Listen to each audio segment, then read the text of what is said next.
우리 다 같이 한번 옆에 분들과 인사하면서 한번 외쳐봅시다. 하나님은 사랑이십니다. 그렇습니다. 여호와 하나님은 사랑이십니다. 한 주간 살아가면서 하나님이 사랑이심을 깊이 체험하는 그런 우리 모두가 되기를 바랍니다. 사람이 살아가는데 필요한 것들이 참 많이 있지요. 그 중에 중요한 것들을 든다고 하면 아마 재산이 중요할 것이고, 그 다음에 본인의 건강이 중요할 것이고, 또 자녀들이 중요할 것입니다. 이 세 가지는 누가 뭐라 이야기하지 아니하여도 공통적으로 다 같이 가지고 있는 생각들일 겁니다. 그만큼 이 세 가지가 사람이 살아가는데 필수적인 것이고 중요한 것이죠. 이 중에 하나라도 잃어버리게 되어지면 정말 살아가기가 힘들 것입니다. 그런데 욥은 이 세 가지를 다 잃어버렸습니다. 재산도 다 잃어버리고, 자녀들도 다 잃어버리고, 또 그의 몸인 건강도 다 잃어버렸습니다. 이것을 다 잃어버렸다는 것은 그에게 너무나도 크나큰 충격일 뿐만 아니라 고통이었을 겁니다. 우리는 이 욥과 같이 이런 큰 고통을 당해보지 않았을 수도 있습니다. 그래서 이 욥이 겪고 있는 고통이 어느 정도인지 그렇게 크게 짐작하지 못할 수도 있습니다. 그러나 욥에게 있어서는 너무나도 큰 고통이었습니다. 대충 우리는 너무나도 힘들겠다라고 정도 알 수 있겠죠. 그런데 욥의 고통은 이것으로 끝나버리지 않았습니다. 욥의 친구들이 욥을 위로하기 위해서 찾아와서 한 이야기가 뭐냐면, 너의 자녀들이 죽은 이유가 너의 자녀들의 죄 때문이야. 또 너가 지금 이 고통을 당하고 있는 이유가 바로 너가 죄를 지었기 때문이야. 그러므로 하나님 앞에 회개해 라고 이야기를 합니다.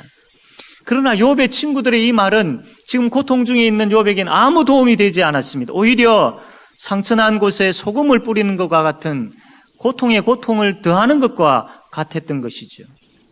욥은 하나님 앞에서 아무리 생각해도 자기가 이러한 고통을 당할 만큼의 죄를 짓지 않았기 때문이죠. 그래서 답답했습니다. 너무나도 답답했습니다. 그런데 이것으로도 끝나지 않았습니다. 욥은 더 심한 고통을 가지게 되는데, 그것이 뭐냐면 하나님의 침묵입니다. 지금 이 상황에서 욥의 친구들이 이렇게 이야기하는 것에 대해서 하나님께서 나타나셔가지고 한 번쯤 그 친구들에게 아니야, 너희들의 이야기가 틀렸어. 욥은 의로운 자이고 욥은 결백해. 욥은 정말로 이런 고통을 당할 만큼의 죄를 짓지 않았어 라고 욥의 결백을 한 번쯤 하나님께서 이야기해 주신다면 그래도 답답한 욥의 마음이 좀 시원할 텐데, 여기에 대해서 하나님께서 아무런 말씀을 하지 않으시는 것이죠.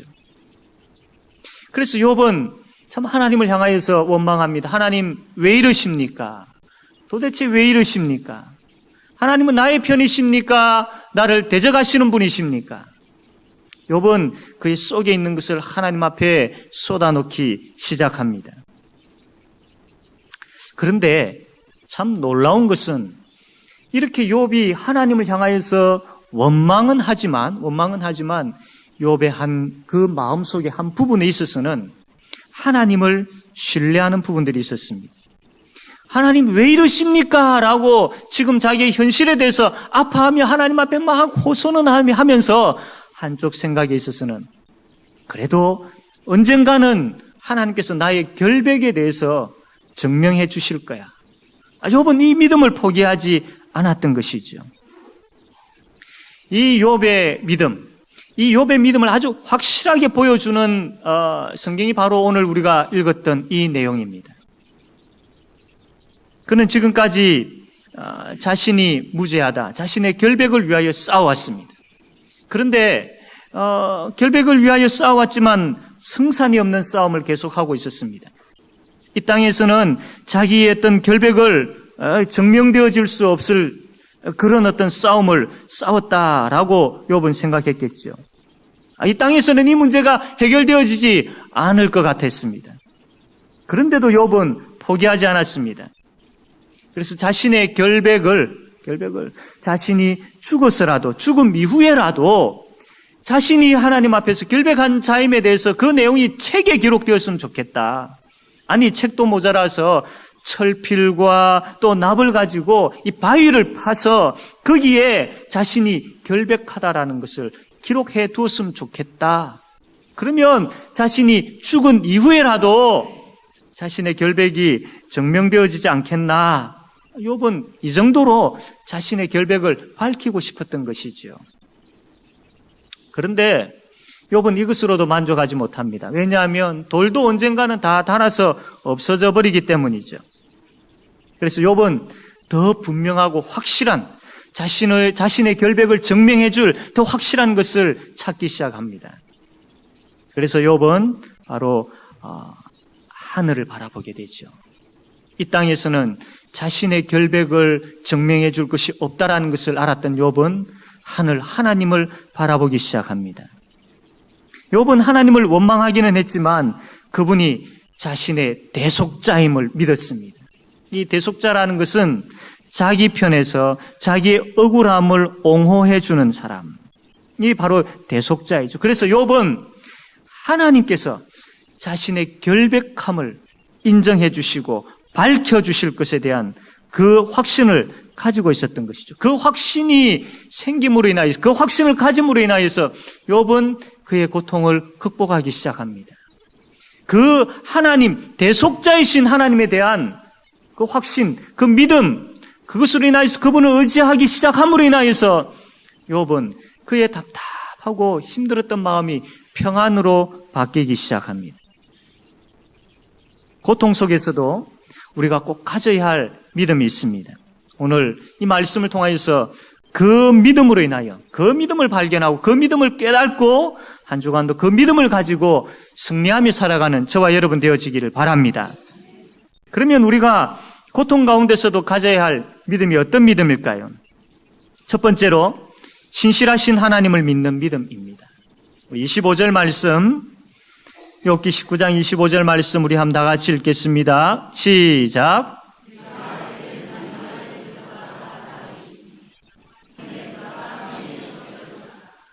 아멘.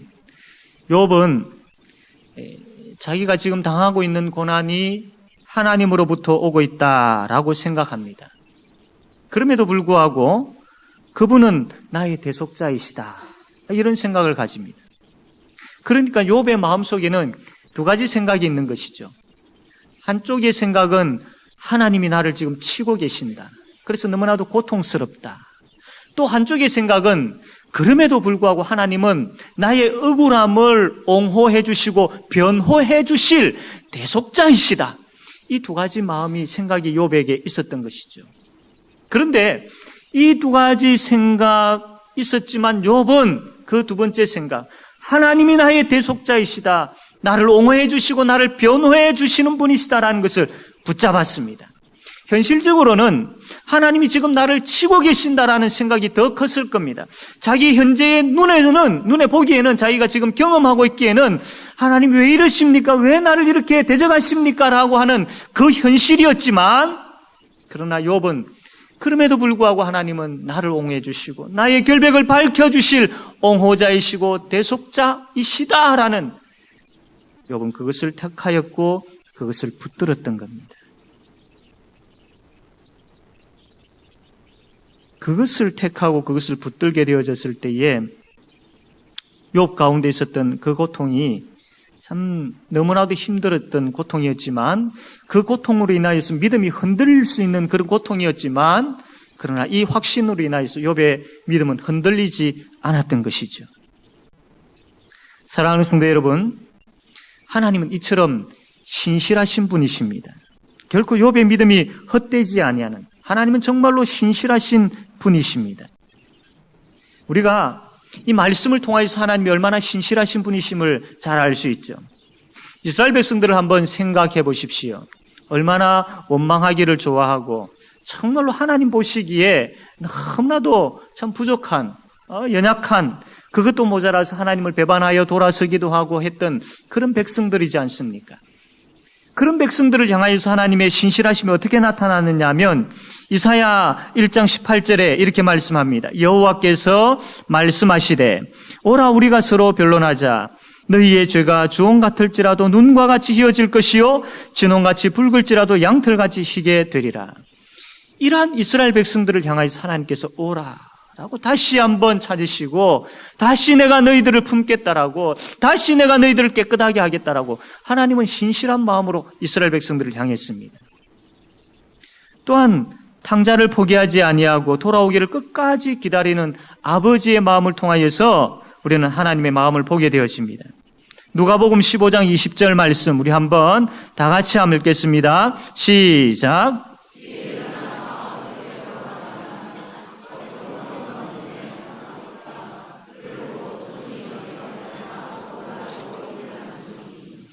이것이 바로 하나님 아버지, 그분이 우리를 향한 신실하심, 탕자의 모습으로 아버지를 떠나 방황하는 그 가운데 있다 할지라도 아버지는 우리를 포기하지 아니하고, 탕자는 아버지를 배반하고 돌아섰지만 그럼에도 불구하고 아버지는 그 탕자를 배반하지 아니하고 끝까지 기다리시는 아버지, 얼마나 신실하신 하나님이십니까?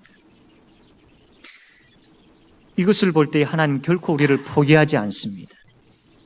지금 현재 여러분이 어떠한 상황에 있고 어떤 생각을 가지고 있고 하나님을 향하여서 어떠한 마음을 품고 있다 할지라도, 아니 여러분들이 서 있는 그 현장이 어떠한 자리라 할지라도 하나님은 결코 여러분을 포기하지 않습니다. 신실하신 하나님이시기 때문이죠. 하나님이 여러분을 포기하지 않는다라는 것은 한편으로는 정말로 감격스러운 일이고 감사한 일이지. 참 은혜로운 것입니다. 그러나 한편으로는 하나님의 그 집념, 하나님의 그 열심이 때로는 두렵기도 하지요. 우리가 하나님께서 원치 아니하는 자리에 있고 하나님께서 말씀하지 아니하는 그곳에 그러한 삶을 살게 되어질 때에 하나님께서 그냥 내버려 두지 아니하시는 분이시죠. 왜냐하면 하나님은 신실하신 하나님이시기 때문입니다. 신실하신 하나님이시기 때문에. 여호와는 사랑이시라, 사랑이 하나님이시기 때문이죠. 하나님이 신실하신 분이십니다라는 이 말씀 속에는 우리 두 가지 생각을 가질 수 있죠. 은혜롭고 너무나도 우리를 사랑하고 계시는 그 하나님, 임과 동시에 우리를 매를 드셔서라도 그 자리에서 끄집어내셔서 다시 복음의 길, 은혜의 자리에 서게 하시는 그 하나님. 하나님은 결코 우리를 포기하지 않습니다. 하나님의 신실하심을 믿으십시오. 간혹 우리가 이런 말을 듣기도 하죠. 지금 우리가 당하고 있는 고난이 있다면 그것만 보지 마십시오. 고난 위에 역사하시는 하나님의 신실하심을 보십시오라는 말을 자주 듣곤 합니다. 참 맞는 말이고 정말 참 은혜로운 말이지요. 그런데 지금 당장 내가 아파 죽겠는데, 지금 당장 이 문제가 해결되어져야 되고 내 발에 지금 불이 떨어졌는데 아무리 좋은 말이라도 내 귀에 들리지 않는 겁니다. 그럴 수 있죠. 아무리 좋은 말씀이라도 지금 내 발에 불이 떨어져 있는 이 불을 꺼야 되는데 그 말씀이 잘 들리지 아니할 수 있습니다. 기도하십시오라는 이야기를 들어도 기도가 잘 안 될 때가 있습니다. 하나님께 외치십시오라고 해도 외치고 싶은 마음이 생기지 않고 입이 열리지 않을 때도 있습니다. 고통이 너무 크면 그럴 때도 있지요. 그런데 분명한 것은 우리가 지쳐서 하나님이라고 부를 수 없는 그때에도 정말로 내 앞에 있는 그 고통의 문제가 너무나도 커서 가려져서 하나님을 보지 못하고 있는 그때에도, 하나님을 생각하지 못하고 있는 그때에도 하나님은 여러분과 함께 하신다라는 겁니다. 그때에도 우리가 하나님을 미처 생각하지 못한 그때에도, 지금 내 앞에 놓여 있는 것으로 급급하게 분주하게 그것만 바라보면서 그것으로 걱정하며 두려워하며 살고 있는 그때에도 하나님은 우리를 생각하시고 우리를 포기하지 아니하시고 우리와 함께 하신다라는 겁니다. 여전히 아버지로서 그 자리를 지키고 계신다라는 겁니다. 아들의 자리, 딸의 자리, 자녀의 자리를 우리가 떠나버렸지만 그럼에도 불구하고 하나님은 아버지의 자리를 신실하게 지키신 분이십니다. 이후에 우리에게 어떤 일이 기다리고 있는지는 모르지만, 우리가 당하고 있는 이 문제가 어떻게 해결되어질지는 모르지만, 앞으로 어떻게 진행되어질지는 모르지만, 그러나 분명한 사실은 오늘 우리가 찬양 드렸던 것처럼 고통 가운데 계신 하나님이십니다. 분명한 사실은 그 문제 속에서 함께 하시는 하나님이십니다. 분명한 사실은 우리를 포기하지 아니하시고 신실하게 그 가운데서도 역사하실 하나님이시라는 겁니다. 사랑하는 성도 여러분, 고통 가운데서도 신실함을 잃지 아니하시고 우리와 함께 하시는 그 하나님을 찬양하기를 원합니다. 이 시간 우리 찬양합시다. 하나님 한 번도 나를 실망시킨 적 없으시고, 우리가 이 찬양을 부르면서 하나님께 영광 돌리기를 원합니다.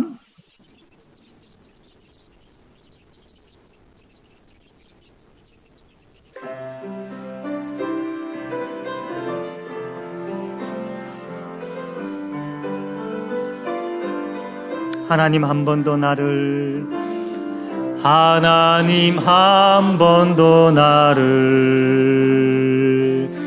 실망시킨 적 없으시고, 언제나 공평과 은혜로 나를 지키셨네. 오 신실하신 주, 오 신실하신 주, 오 신실하신 주, 내 너를 떠나지도 않으리라, 내 너를 떠나지도 않으리라, 내 너를 버리지도 않으리라. 약속하셨던 주님, 그 약속을 지키사 이후로도 영원토록 나를 지키시리라 확신하네. 지나온 모든 세월들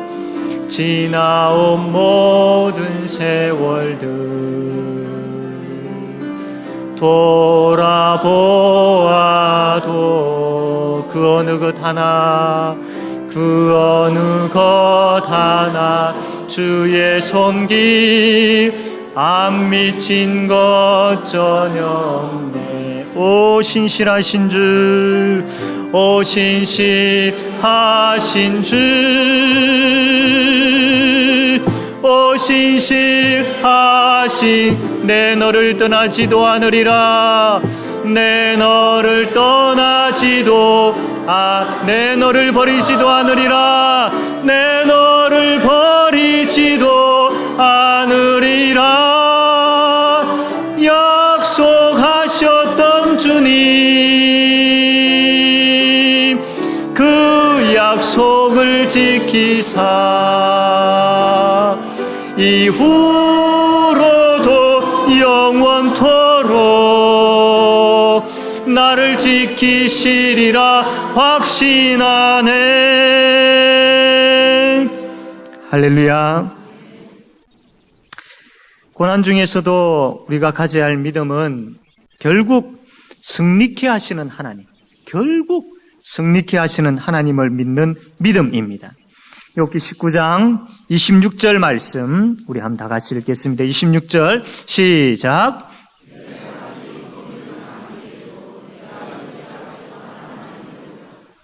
아멘. 욥은 자신의 이 결백이 인정되는 것이 지금 당장은 어렵다고 판단했지요. 그러나 죽음 이후에라도, 자기가 죽은 그 이후에라도 하나님께서 자신의 믿음과 진실함을 증명해 주실 것에 대한 확신을 가지고 있었습니다. 이것을 볼 때 욥은 죽음 이후의 세계를 믿고 있었던 것이죠. 또 죽음 이후에 자신이 하나님 앞에 서게 되어질 것이고 하나님을 보게 되어질 것에 대한 믿음이 있었습니다. 이것을 한마디로 이야기하면 욥은 부활에 대한 믿음을 가지고 있었던 사람입니다. 부활에 대한 믿음. 이 부활에 대한 믿음이 욥에게 있었기 때문에 욥이 끝까지 인내할 수 있었지요. 욥이 그의 말로 하나님을 대항하지 아니 하나님을 향하여서 범죄하지 아니할 수 있었던 이유가 바로 이 부활에 대한 믿음이 있었기 때문입니다. 그가 부활에 대한 믿음으로 끝까지 인내할 수 있었던 겁니다. 사랑하는 성도 여러분, 여러분에게는 부활에 대한 소망이 있습니까? 예수님을 믿는다라는 것은 예수님이 십자가 위에서 나의 죄를 깨끗하게 해주셨고 예수님께서 부활하심으로 인하여서 나의 구원을 온전하게 이루어 주셨으며 그 예수님의 부활로 말미암아 나도 부활하게 되어진다라는 것을 믿는 것을 예수님을 믿는다라고 이야기합니다. 예수님께서 재림하실 때 우리는 부활하게 되어집니다. 그 부활로 인하여서 우리에게 눈물도 슬픔도 고통도 사라지게 되어질 것이죠. 그래서 부활의 소망을 가진 사람은 마지막 날에 주님께서 우리를 의인으로 인정해 주신다라는 겁니다. 그래서 결국 부활의 소망을 가진 사람은 고통 가운데서 흔들리지 않게 되어지는 겁니다. 왜? 부활 때에 하나님께서 우리의 믿음과 우리의 진실함과 우리의 경건함을 인정해 주시기 때문에, 밝혀주시기 때문에, 증명해 주시기 때문에 지금의 이 고통을 우리가 잘 극복하고 인내할 수 있다라는 겁니다. 부활은 장차 우리 예수님께서 재림하실 때 우리에게 임할 큰 은혜이고 아주 큰 복이지요. 부활은 복입니다. 복입니다. 우리에게 임할 부활의 영광, 그게 우리에게 주어진 것이죠. 이것을 생각한다면, 이것을 마음에 새기고 마음에 품는다면 지금의 고난을 이길 수가 있습니다.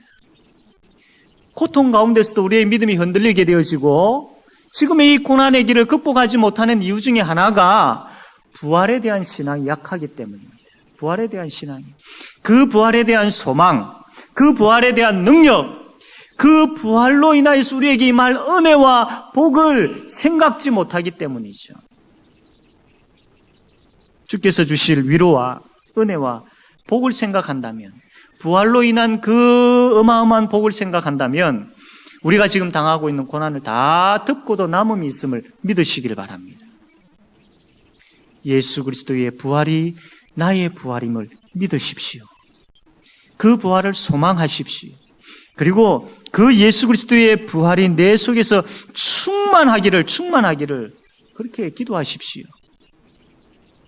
이 땅의 일로 우리가 너무나도 바빠서 참 하늘을 잘 바라보지를 못하고 있지 않습니까? 이 땅의 일로 우리가 너무나도 분주함으로 인하여서 참 내가 부활하여서 하나님과 영원히 함께 살게 되어질 그 아주 완전한 구원에 대한 생각을 우리가 못하고 살아갑니다. 그러면 손해보는 것들이 너무나도 많습니다. 하나님께서 예수 믿는 사람들에게 주시는 그 복들을 잃어버릴 때가 참 많은 것이죠. 부활에 대한 소망을 가지십시오. 부활에 대한 소망이 회복되어져야 돼요. 그러면 바뀝니다. 내 앞에 지금 놓여 있는 고통이 다르게 보일 것입니다. 부활에 대한 소망을 가지게 되어지면 내가 지금 가야 될 그 고난의 길이 다르게 보일 것입니다. 부활에 대한 소망을 가지게 되어지면 뿐만 아니라 그것을 능히 감당할 수 있는 힘이 생깁니다. 부활에 대한 소망을 가지게 되어지면 믿음이 흔들리지 아니할 뿐만 아니라 감당할 수 있는 그런 담대함을 가지게 되어지는 것이죠. 사랑하는 성도 여러분, 부활에 대한 소망은 우리가 멀리 나중에 가져야 될 것이 아니라 지금 가지셔야 됩니다. 고통 가운데에, 어려움 가운데 있는 그 현실 속에서 부활에 대한 소망을 가지셔야 됩니다. 하나님, 지금 이 아픔과 위기와 눈물과 어려움이 있습니다.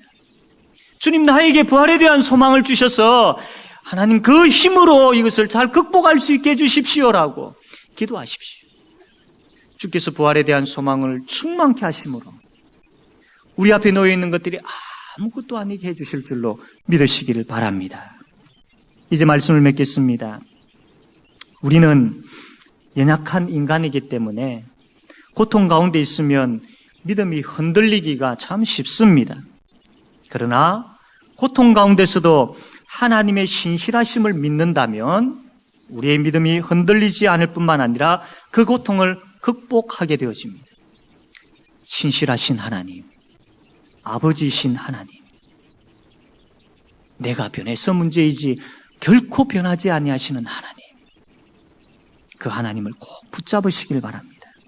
또한 우리가 고통 가운데서 부활의 소망을 가진다면 부활의 소망이 능력이 되어서 우리 앞에 놓여있는 그 두려움을 제거할 것이며 오히려 더 큰 힘을 우리에게 주어져서 그 부활에 대한 소망으로 인하여서 더 큰 힘을 가지게 됨으로 인하여